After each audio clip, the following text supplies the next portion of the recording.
ওয়ালাইকুম প্রীতীয় শুভেচ্ছা গোল্ডেন বাংলা 26 এর পক্ষ থেকে তুলে ধরছি আজকে তোমাদের নিয়মিত আয়োজনের 28 নং প্রস্তুতি। আমরা 28 নং প্রস্তুতি এই যে এখান থেকে লক্ষ্য করব। প্রস্তুতি 28 বাংলা রয়েছে পাঠ 22 48 থেকে 49 পৃষ্ঠার আলোকে শব্দার্থ এবং কিছু রিডিং থেকে কিছু প্রশ্ন তৈরি করা আছে, সে সাথে বইয়ের প্রশ্নোত্তর দেওয়া আছে। গণিত রয়েছে 72 পৃষ্ঠা এবং ইংরেজি ইউনিট 7 লেসন 4 যেটা তোমাদের মিস্টার শেপ আছে সেখান থেকে কিছু প্রশ্ন তৈরি করা আছে। তবে মিস্টার শেফের যে আকৃতিগুলো দেওয়া আছে হাত পায়ের চোখ, সেগুলো একটু ভালোভাবে আয়ত্তে থাকতে হবে। প্রয়োজনে বইটা সামনে নাও।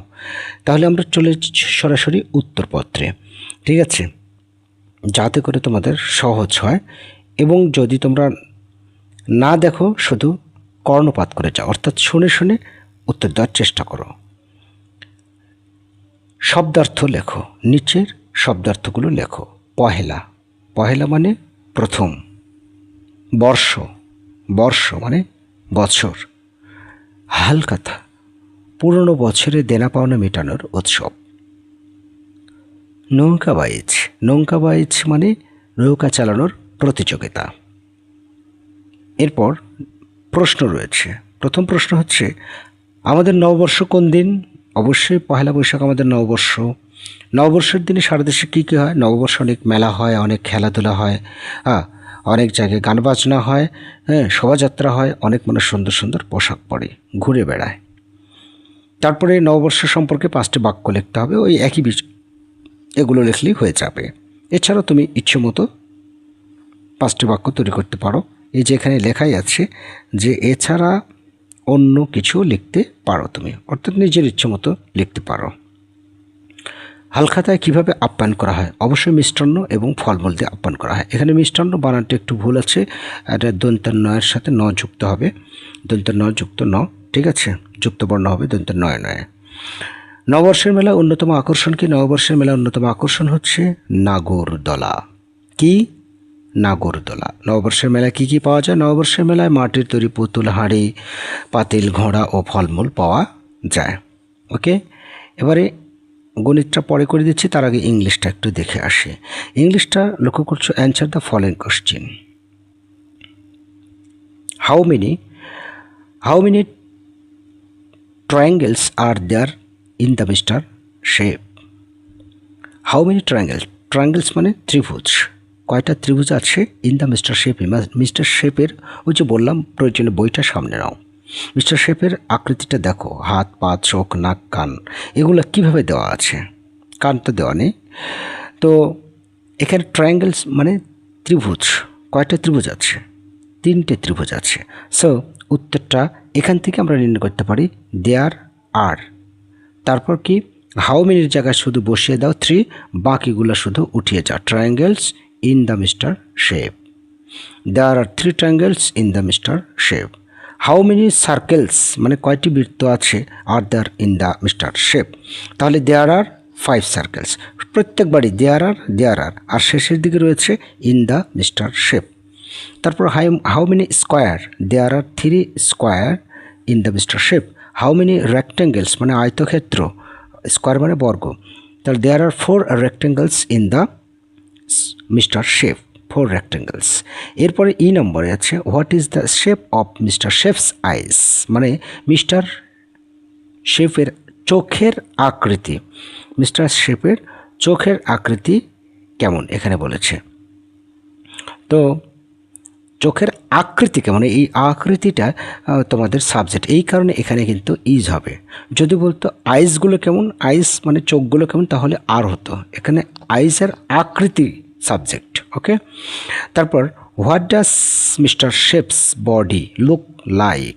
এই যে ডাজ আছে না, ডাজ থাকার কারণে মূল ভার্ব, এটাকে বলে মূল ভার্ব, এটা হচ্ছে মেন। এই লাইক মানে পছন্দ করো না, এই লাইক মানে মতো, মনে রাখবে মতো। কার মতো? এর মতো, তার মতো, ঠিক আছে, কলমের মতো, এই যে আমরা বলি না, সেই মতো। তো what does mister shapes body look like মানে বডির দেখতে কেমন? বডি দেখতে কেমন? লুকস লাইক স্কোয়ার, বর্গাকার। তাহলে ওর মধ্যে উত্তর আছে, দেখো মিস্টার শেপস বডি লুকস, এখানে লুকস হবে, এই ডাস থাকার কারণে এখানে লুকস হবে উত্তরের বেলায়, লুকস লাইক স্কোয়ার। তারপর what is the mister shape of mister shapes hands, মানে হাতের আকৃতি কেমন। মিস্টার দা এখান থেকে শুরু, এখান থেকে দা এই পর্যন্ত নিয়ে যাও।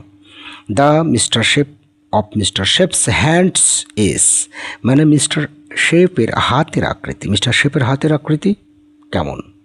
রেক্ট্যাঙ্গেল, ইজ রেক্ট্যাঙ্গেল, শেষে শুধু ইজ বসিয়ে দিয়ে তারপরে রেক্ট্যাঙ্গেল। ওকে, তাহলে চলো এবার গণিতে যাই। তুলে ধরছি আজকে তোমাদের গণিত বইয়ের 72 পৃষ্ঠার 9, 10, 11। 9 নম্বরটা লক্ষ্য করছো তোমরা, দুই ছেলের বয়স একত্রে 37 বছর এবং পিতার বয়স 63 বছর। 10 বছর পর তাদের তিনজনের বয়স মোট কত হবে। দুই ছেলের বয়স একত্রে 37 বছর, মানে দুটা ছেলে আছে, ঠিক আছে, তাদের দুইজনের বয়স 37 আর পিতার বয়স একাই 63 বছর। এখন 10 বছর পর তাদের তিনজনের মোট বয়স কত হবে সেটা বের করতে বলেছে। তো আমরা দুই ছেলের বয়স আর পিতার বয়স কত হলো বর্তমানে সেটা আমরা আগে দেখতে পারি। সেটা কিভাবে লিখব, সরাসরিভাবে বই দেখে দেখে, একবারে প্রশ্ন দেখে দেখে। দুই ছেলের বয়স একত্রে 37 বছর, পিতার বয়স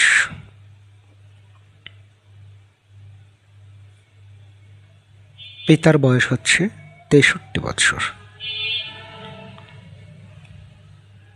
আচ্ছা, মোট কত বছর হলো সেটা দেখছি আমরা। 7 × 10, 6 × 9 = 10, 100 বছর। মোট বলতে কার কার, দুই ছেলে আর পিতার মোট বয়স হচ্ছে 100 বছর, ঠিক আছে।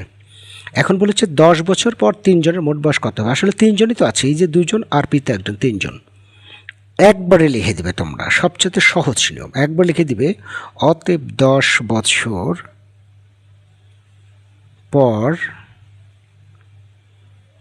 তাদের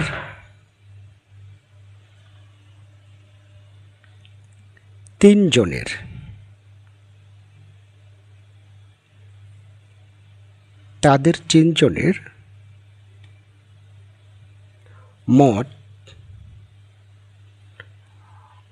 বয়স হবে, ঠিক আছে। 10 বছর পর তাদের তিনজনের মোট বয়স হবে। এখানে বলেছে যে 10 বছর পর তাদের তিনজনের বয়স মোট কত হবে। তো 10 বছর পরে একটু তোমাকে বলছি, প্রশ্ন করছি, তোমার বয়স কত।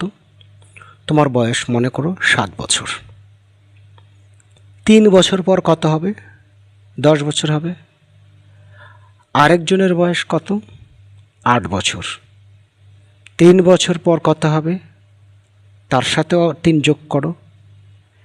এবার তোমার আব্বুর বয়স কত, 40 বছর। 3 বছর পর তোমার আব্বুর বয়সও 3 বছর যোগ হবে। এবার তোমার আম্মুর বয়স কত, 30 বছর। 3 বছর পর তোমার আম্মুর বয়স কত হবে, 33 বছর। মানে প্রত্যেকের সাথে সাথেই 3 যোগ হচ্ছে। তাহলে এই 10 বছর পর, তার মানে দুই ছেলের সাথে আছে, সেই দুই ছেলের প্রত্যেকের সাথেই 10 যোগ হবে। আবার পিতার বয়সের সাথেও 10 যোগ হবে। তিনজনের আছে না, 3টা 10 যোগ হবে। সহজ হিসাব এটাই। তাহলে 10 বছর পর তাদের তিনজনের মোট বয়স হবে, এই যে 100 ছিল আগে যোগ তিনজনের বলেছে, যেহেতু 3টার সাথেই 10 করে যোগ, তার মানে 10 যোগ 10 যোগ 10, 3টা 10 যোগ। কেন হলো, কেননা ব্যক্তি হচ্ছে তিনজন, মানুষ কয়জন, তিনজন, দুই ছেলে আর পিতা। এত বছর সমান 130 বছর, বাস হয়ে গেল। এই হচ্ছে অঙ্ক। ওকে, আচ্ছা, এর পরবর্তীতে বলেছে যে 10 নম্বর অঙ্ক, সুজন 1000 টাকা উপবৃত্তি পেল। ওকে, সে তা থেকে 350 টাকা দিয়ে ড্রেস এবং 475 টাকা দিয়ে স্কুলের ব্যাগ কিনলো। তার নিকট কত টাকা রইল। তুমি মনে করো উপবৃত্তি পেয়েছো স্কুল থেকে, তো তোমাকে 1000 টাকা দিয়েছে স্কুল কর্তৃপক্ষ। বাজারে গেলে, ড্রেস নিলে, স্কুল ব্যাগ কিনলে, তাহলে এগুলো কিনতে কত টাকা লেগেছে সেটা আগে বের করে নাও। ড্রেস কিনলে, স্কুল ব্যাগ কিনলে, এগুলো কিনতে মোট কত টাকা লেগেছে সেটাকে বের করে নাও, তাই না? তাহলে এখানে সে কিনলো কি কি? স্কুল ড্রেস, তার মানে ড্রেস কিনলো, একবারে শর্টকাট নিয়মে লিখবে। ড্রেস কিনলো 350 টাকা, খুব বেশি কথা লেখার দরকার নেই। তারপর স্কুল ব্যাগ কিনলো, স্কুল ব্যাগ কত টাকা? স্কুল ব্যাগ কিনলো হচ্ছে তোমার 475 টাকা। এই যে 475 এখানে লেখা আছে। তাহলে মোট দাম, এটা যোগ করতে হবে। কত দাম নিল দেখা যাক। 5 হাতে থাকে, নেই। 7 5 12 2, হাতে আছে 5 3 8, এই 825 টাকা মোট দাম নিল। এখন তার নিকট কত টাকা রইল? সে তো 1000 টাকা পেয়েছে, তার মধ্যে এই যে এই টাকাটা খরচ করে ফেলেছে, তাই না? তাহলে সুজন উপবৃত্তি পেল 1000 টাকা, তাই না? আর মোট কিনলো কত? বা মোট খরচ করলো বা মোট কিনলো, একই বিষয়, ঠিক আছে? মোট কিনলো এত টাকা, তাই না? তাহলে থাকবে কত? যে টাকা কিনলো সে টাকা তো বাদ হয়ে গেল, তাই না? মানে বিয়োগ হয়ে যাবে, তাই না? কমে গেল। মোট কিনেছিল হচ্ছে তোমার এত টাকার, এখানে দিবে, এত টাকার। তাহলে রইল হচ্ছে তোমার 5 আছে, কত হলে 0 পাবো? 10 পাবো। 5 হাতে থাকে 1, 3 আছে, কত হলে আবারও 10 পাবো। 7 হাতে থাকে 1, 9 আছে, কত হলে 10 পাবো 1, 175 টাকা রইল। কত? 175 টাকা। ওখানে বলছে তার নিকট আর কত টাকা রইল। তোমরা অতএব দিয়ে লিখবে তার নিকট আর 175 টাকা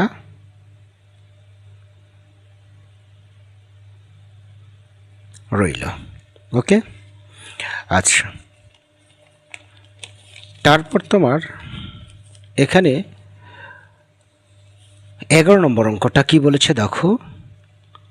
ক্রিকেট খেলার ব্যাট ও বল কেনার জন্য 750 টাকা প্রয়োজন। সকল মানে ব্যাট আর বল কিনবে, 750 টাকা প্রয়োজন। এখন সকল সদস্য তোমার কত দিয়েছে? সকল সদস্য দিয়েছে তোমার 330 টাকা, আর ক্লাবের অনুদান হিসেবে 250 টাকা দেওয়া হলো। তাদের আর কত টাকা প্রয়োজন? মানে সকল সদস্য চাঁদা দিয়েছে 330 টাকা, আর ক্লাবের অনুদান এসেছিল 250 টাকা। এই টাকা তার হয়েছে, অর্থাৎ তাহলে তার মোট কত টাকা হলো তাদের, ঠিক আছে? সেই টাকা আগে যোগ করে দিতে হবে। সকল সদস্য মোট কত টাকা দিয়েছে? 330 টাকা, আর ক্লাবের অনুদান হিসেবে পেয়েছে কত টাকা? 250 টাকা। এখন এই টাকা আগে দেখব হিসাব করে যে কত টাকা উঠল, তারপরে তাদের আর কত টাকার প্রয়োজন। এই যে তাদের তো প্রয়োজন 750, তার মধ্যে এই 2 টাকা উঠেছে, এই 2 ধরনের, এই টাকার যোগফল যা হবে সেই টাকাটাই উঠেছে। তো ওই টাকার আর এই যে এই টাকা বিয়োগ করলে তোমার কত টাকার প্রয়োজন সেটা বের হয়ে যাবে। সুতরাং আগে আমরা লিখব যে সকল সদস্য টাকা দিল। 11 নম্বর, সকল সদস্য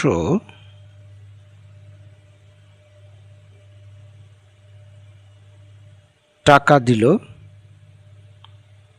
330। সকল সদস্য দিল এত টাকা, এখানে এইভাবে লিখলে ভালো হতো। সকল সদস্য দিল এত টাকা, আর ক্লাবের অনুদান এর নিচে আসবে 250 টাকা। আচ্ছা, খুব ছোট জায়গা হয়ে গেল মনে হচ্ছে এবার। তাহলে মোট উঠল কত? এই যে 0 5 3 8 3 2 5 এত টাকা মোট উঠলো কত? এত টাকা। এখন মোট উঠেছিল এত টাকা, আর কেনার প্রয়োজন, ব্যাট এবং বল কেনার জন্য প্রয়োজন কিন্তু 750 টাকা, তাই না? ব্যাট এবং বল কেনার জন্য 750 টাকা প্রয়োজন, কিন্তু এখন সব মিলে উঠলো 580 টাকা। আরও কত টাকার প্রয়োজন? তখন এখন লিখবে ব্যাট ও বল কিনতে প্রয়োজন 750 টাকা, আর মোট উঠেছিল 580 টাকা। তাহলে কত আর প্রয়োজন?